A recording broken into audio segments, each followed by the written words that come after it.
Assalamualaikum warahmatullahi wabarakatuh. Halo anak-anakku yang hebat, anak-anakku yang luar biasa.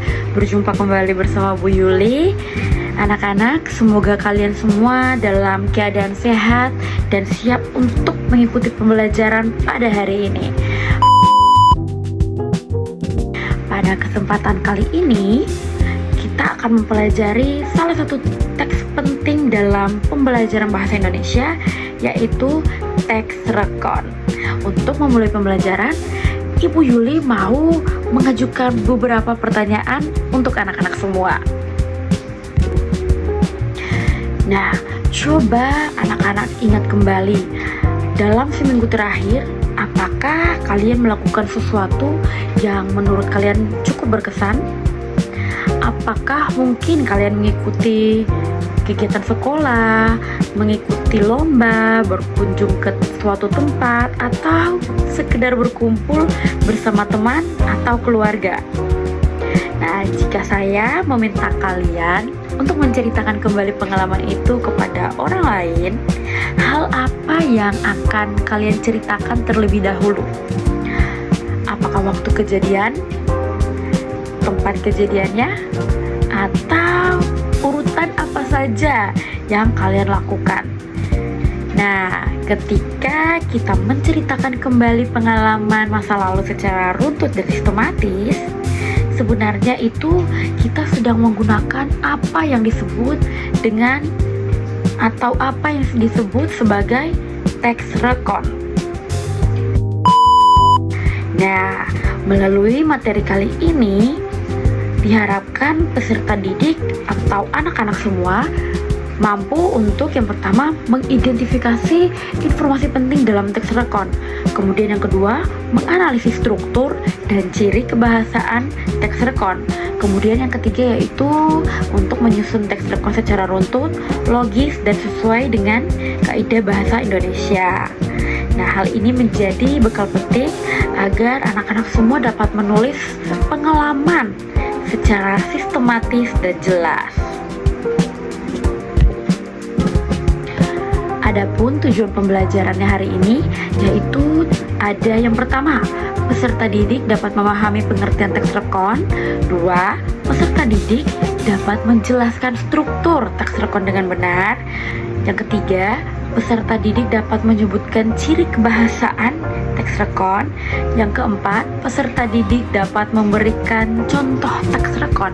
Kemudian yang kelima yaitu peserta didik mampu menyusun teks rekon sederhana dengan memperhatikan struktur dan juga ciri kebahasaannya. Baik anak-anakku, teks rekon atau recount text adalah teks yang menceritakan kembali pengalaman, kegiatan, atau kejadian yang sudah berlangsung di masa lalu atau masa lampau. Tujuannya untuk memberikan informasi dan membuat pembaca memahami urutan peristiwa yang dialami oleh sang penulis. Nah, kata rekon ini berasal dari bahasa Inggris yaitu recount, yang berarti mengisahkan kembali atau merekonstruksi peristiwa. Jadi, teks rekon ini sebenarnya adalah rekaman pengalaman masa lalu yang disusun secara runtut dan logis. Dalam kehidupan sehari-hari, kita sebenarnya sering membuat teks rekon. Misalnya, saat menceritakan pengalaman liburan, melaporkan kegiatan di sekolah, menceritakan kejadian unik kepada teman, atau memberikan catatan perjalanan. Semua itu merupakan bentuk dari teks rekon. Nah, anak-anak, teks rekon ini ditulis dengan tujuan yang pertama untuk mendokumentasikan pengalaman masa lalu agar mudah diingat, kemudian untuk memberikan informasi secara runtut kepada pembaca, menjelaskan urutan kejadian dari awal hingga akhir, dan yang terakhir yaitu kadang juga untuk memberikan hiburan, memberikan pelajaran, atau menginformasikan kejadian penting. Dengan kata lain, teks rekon ini berfungsi untuk membagikan pengalaman yang telah terjadi dengan cara yang runtut dan jelas. Nah, sekarang kita masuk ke jenis-jenis teks rekon. Teks recon ini memiliki dua jenis utama, yaitu yang pertama teks recon pribadi. Nah, teks ini berisi pengalaman pribadi penulis, biasanya bersifat subjektif karena memuat perasaan, kesan, dan pendapat. Contohnya, pengalaman mengikuti lomba, liburan ke rumah nenek, atau pengalaman pertama masuk SMP. Nah, untuk jenis yang kedua yaitu rekon faktual atau faktual rekon. Rekon faktual ini merupakan jenis teks yang menceritakan kejadian nyata yang bersifat objektif tanpa melibatkan perasaan berlebihan. Kalau rekon pribadi tadi bersifat subjektif, rekon faktual ini dia bersifatnya objektif. Contohnya apa? Contohnya laporan observasi, laporan kegiatan pramuka, atau catatan peristiwa penting sekolah. Dalam materi kita di kelas 9 ini, kalian itu akan sering menggunakan keduanya secara bersamaan, terutama ketika menulis surat tanggapan yang memuat pengalaman pribadi dan fakta hasil pengamatan. Namun anak-anak, selain dua jenis yang sudah saya jelaskan tadi, yaitu rekon pribadi dan rekon faktual, ada satu lagi jenis teks rekon yang perlu kalian ketahui, yaitu rekon imajinatif. Rekon imajinatif ini adalah teks yang menceritakan kembali kejadian yang sebenarnya tidak benar-benar terjadi, tetapi ditulis oleh sang penulis seolah-olah itu merupakan sebuah pengalaman nyata. Teks ini biasanya digunakan dalam cerita fantasi, pengalaman hayalan, atau kisah yang melibatkan unsur imajinasi seperti makhluk ajaib, perjalanan waktu, atau tempat yang tidak ada di dalam dunia nyata ya. Contohnya, menceritakan kembali pengalaman berlibur ke planet Mars, pengalaman bertemu naga, petualangan masuk ke dalam buku cerita, atau kejadian ajaib yang kalian ciptakan sendiri. Nah, semua hal itu kan tidak mungkin ada atau tidak benar-benar terjadi ya di dalam kehidupan kita sehari-hari. Namun anak-anak, walaupun ceritanya imajinatif, penyampainya ini tetap mengikuti struktur teks rekon. Jadi perbedaannya itu hanya pada sumber ceritanya. Jadi jika sumbernya dari hayalan, berarti teks tersebut termasuk di teks rekon imajinatif. Seperti itu ya, bisa dipahami anak-anak. Nah, kemudian kita beralih ke struktur teks rekon. Teks rekon ini memiliki 3 struktur utama yang harus kalian pahami. Yang pertama adalah orientasi atau pembuka. Orientasi ini berisi pengenalan latar, yaitu meliputi siapa saja yang terlibat, kapan kejadian berlangsung, di mana kejadian terjadi, dan kegiatan apa yang dilakukan. Orientasi ini memberikan gambaran awal agar pembaca memahami konteks peristiwanya. Contoh orientasinya seperti ini. Pada hari Jumat lalu, kelas kami mengikuti kegiatan Jumat bersih di halaman sekolah. Nah, itu merupakan contoh orientasi atau contoh pembuka dari teks rekon. Kemudian yang kedua yaitu urutan kejadian. Nah, bagian ini merupakan bagian inti dari teks yang berisi rangkaian peristiwa yang terjadi secara kronologis.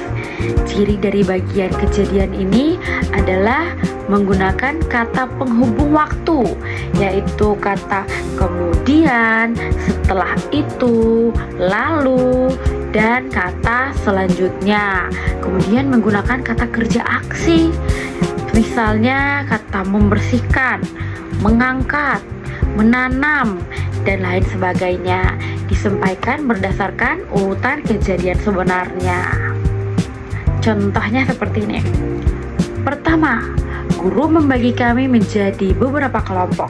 Kemudian, setiap kelompok mengambil sapu dan pengki. Setelah itu, kami mulai membersihkan area taman. Nah, kemudian yang ketiga, yang terakhir yaitu bagian reorientasi atau penutup.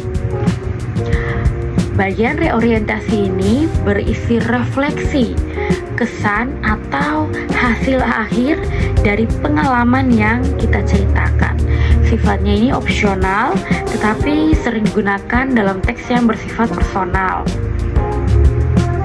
Contohnya, kegiatan tersebut membuat sekolah kami menjadi lebih bersih dan memberi saya pelajaran penting tentang pentingnya menjaga lingkungan. Nah, teks rekon ini memiliki ciri kebahasaannya. Nah, ciri kebahasaan teks rekon itu adalah yang pertama, dia menggunakan kata ganti orang. Contohnya, saya, kami, mereka. Kemudian yang kedua yaitu menggunakan kata kerja aksi. Contohnya berlari, membersihkan, mengambil, menonton, atau mengikuti. Kemudian yang berikutnya yaitu menggunakan kata atau menggunakan kalimat lampau. Misalnya pergi, melihat, mengikuti, menolong. Kemudian yang berikutnya yaitu menggunakan urutan waktu. Misalnya pertama, lalu, kemudian, setelah itu, akhirnya. Nah, kemudian yang terakhir yaitu menggunakan rincian peristiwa. Jadi peristiwanya ini disampaikan berurutan dan detail.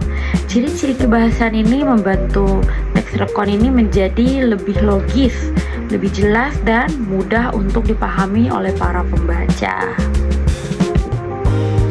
Nah, sekarang Ibu Yuli mau memberikan contoh teks rekon. Nah, berikut ini merupakan sebuah contoh teks rekon sederhana. Anak-anak bisa mendengarkan dengan saksama, perhatikan dengan benar agar tidak terlewat apapun, agar anak-anak lebih memahami. Oke. Pada hari Jumat yang lalu, kelas 9B mengikuti kegiatan Jumat bersih di lingkungan sekolah. Pertama, kami dibagi menjadi 3 kelompok. Kelompok 1 bertugas menyapu halaman, kelompok 2 membersihkan taman, dan kelompok 3 mengumpulkan sampah. Selain itu, kami bekerja sama membersihkan area yang kotor dan memindahkan sampah ke tempat pembuangan. Kegiatan tersebut berlangsung menyenangkan dan bermanfaat. Kami belajar bekerja sama dan menjaga kebersihan sekolah. Nah, itulah contoh teks sederhana yang memuat semua struktur teks rekon. Anak-anak bisa melihat bagian mana yang termasuk di bagian orientasi, kemudian bagian mana yang termasuk di bagian urutan kejadian, dan yang terakhir yaitu bagian mana yang termasuk di bagian reorientasi. Nah, selain teks rekon sederhana yang sudah Ibu bacakan, anak-anak bisa melihat atau menonton dan mengamati video animasi teks rekon berikut ini.